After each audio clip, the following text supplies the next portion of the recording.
यह कहानी हमें जीवन की समस्याओं रूपी गांठों को सुलझाने का आसान मार्ग समझाती है।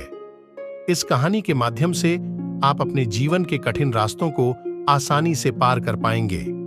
एक बार भगवान गौतम बुद्ध एक गांव में पधारे। गांव वालों ने उनका स्वागत किया। उन्होंने गांव वालों को बताया कि जीवन की मुश्किलों को कैसे आसानी से पार किया जा सकता है।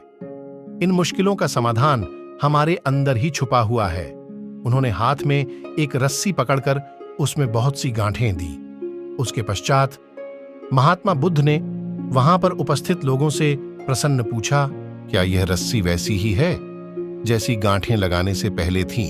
एक व्यक्ति ने महात्मा बुद्ध के प्रश्न का उत्तर दिया। वह कहने लगा कि गुरुजी, एक दृष्टिकोण से देखें तो यह रस्सी वैसी ही है जैसी पहले थी, लेकिन अगर दूसरे दृष्टिकोण से देखें तो रस्सी में 3 गांठें पड़ चुकी हैं। इसलिए देखने में इसका स्वरूप कुछ बदल चुका है।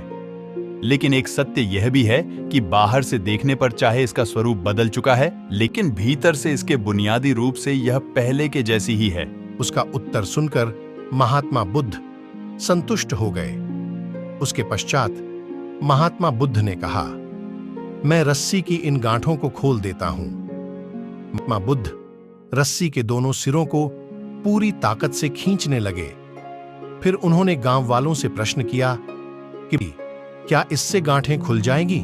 इस पर एक व्यक्ति ने तुरंत उत्तर दिया, नहीं नहीं, इससे तो गांठें और अधिक कस जाएंगी। यह सुनकर महात्मा बुद्ध ने पुनः एक प्रश्न किया, इन गांठों को खोलने का क्या समाधान होना चाहिए?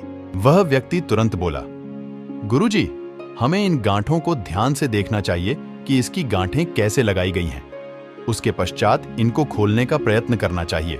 उसका उत्तर सुनकर महात्मा बुद्ध मुस्कुराते हुए बोले, किला, जीवन का यही सूत्र में आप लोगों को समझाना चाहता हूं।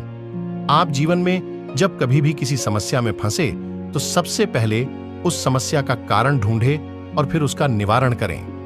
व्यवहारिक जीवन में लोग समस्या का कारण जाने बिना ही उसका समाधान ढूंढने की कोशिश करते हैं, जिस कारण उनको उचित परिणाम नहीं मिल पाता।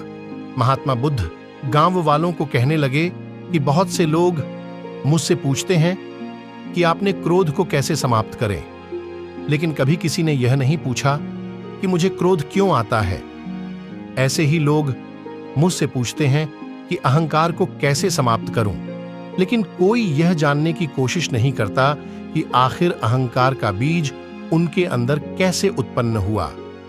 जैसे रस्सी में गांठें लगाने के बाद भी उसका वास्तविक स्वरूप नहीं बदलता, वैसे ही व्यक्ति में चाहे जैसे भी अवगुण पैदा हो जाए, उसके अंदर की अच्छाई कभी समाप्त नहीं होती। जैसे हम धैर्य से रस्सी की गांठों को ध्यान से देखकर खोल सकते हैं, वैसे ही जीवन में आने वाले विकारों और समस्याओं का हल हम ढूंढ सकते हैं। अगर जीवन में किसी भी तरह की कोई समस्या उत्पन्न हुई है तो उसके कारण को ध्यान से समझने पर उसका निवारण भी स्वतः मिलने लगते हैं। हमारे हर प्रश्न और मुश्किल से निपटने का मार्ग हमारे अंदर है, बस हमें इसे समझना है। बस फिर देखिए जीवन कितना सुंदर और आनंदमय हो जाता है।